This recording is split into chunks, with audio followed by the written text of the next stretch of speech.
देखें, अदलिया के सामने कोई भी नहीं ठहर सकता, इसलिए कि अदलिया का काम एक्सक्लूसिवली लोगों के हुकूक की और आइन की पासदारी करना है। और हम अदलिया का जो आइन की पासदारी और बुनियादी हुकूक का तहफ़्फ़ुज़ है, वो उनकी जो ड्राइव है हम उसकी पूरी तरह से उसका साथ देंगे।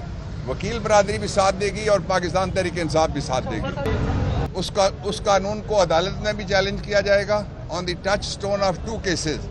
जो इससे पहले भी कोशिश की गई, तो वतन पार्टी के केस में सुप्रीम कोर्ट ने कहा हुआ है कि जो पॉलिटिकल आज़ादियाँ हैं और फ्रीडम ऑफ एक्सप्रेशन है, जिसका आप हिस्सा हैं, मीडिया भी हिस्सा है, ब्लॉगर्स भी उसका हिस्सा हैं, तो इसलिए वो कानून उड़ जाएगा। और पूरे पाकिस्तान के सहाफ़ियों के साथ पाकिस्तान तहरीक इंसाफ खड़ी है। मैं वकला बरादरी की तरफ से कहना चाहता हूँ कि जहाँ जहाँ भी आपको ज़रूरत है, हम आपके साथ हैं। आपका गला हम नहीं घोटने देंगे किसी को। और ये जो केसेस थे, आज पहली दफ़ा मैंने कानूनी प्रोविजंस अंदर बताई हैं जज साहब को और एग्री किया है प्रोसिक्यूटर ने भी उनके साथ। ये वाहिद केस है कि 1 साल गुजरने के बाद भी इस केस में लिखा हुआ है कि 1 हफ्ते में चालान आ गया। वो शामिल तफ्तीश करने से मुल्ज़िम शामिल तफ्तीश होना चाहते हैं, लेकिन जो मुद्दई है सरकार और जो पुलिस है वो भाग रही है शामिल तफ्तीश करने से। तो आज उन्होंने कहा कि इसका तरीक़ाकार जो है वो तय करें। दोनों तरफ के जो वकला हैं, ये जज साहब ने रिमार्क्स दिए हैं, तो ये तारीख हुई है। ये केसेस नहीं है बिल्कुल भी, ये एक सियासी एजेंडा है।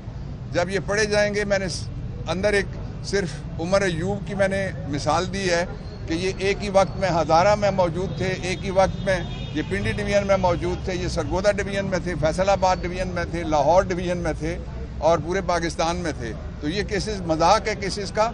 असल केसेस हैं 2 जिनको फ़ौरन खुलना चाहिए। एक दुबई लीक्स को खुलना चाहिए, उसके लिए आमला 2010 कानून है, एंटी मनी लॉन्ड्रिंग एक्ट 2020 वो कानून है, उसके नीचे वो खुल सकता है। और उसके ऊपर जो स्टेट बैंक ऑफ पाकिस्तान है, उसने अपने बाकायदा रूल्स बनाए हुए हैं। एक और दूसरा केस खुलना चाहिए जो कीड़े वाली गंदम थी, जो बारूद वाली गंदम थी और जो बदबू वाली गंदम थी, उसके ऊपर नवाज शरीफ की तस्वीर लगा के जो आटा लगाया गया, उसमें शहबाज नवाज दोनों बड़े मुल्ज़िम हैं। देखें, अदलिया के सामने कोई भी नहीं ठहर सकता, इसलिए कि अदलिया का काम एक्सक्लूसिवली लोगों के हुकूक की और आइन की पासदारी करना है। और हम अदलिया का जो आइन की पासदारी और बुनियादी हुकूक का तहफ़्फ़ुज़ है, वो उनकी जो ड्राइव है हम उसकी पूरी तरह से उसका साथ देंगे। वकील बरादरी भी साथ देगी और पाकिस्तान तहरीक इंसाफ भी साथ देगी।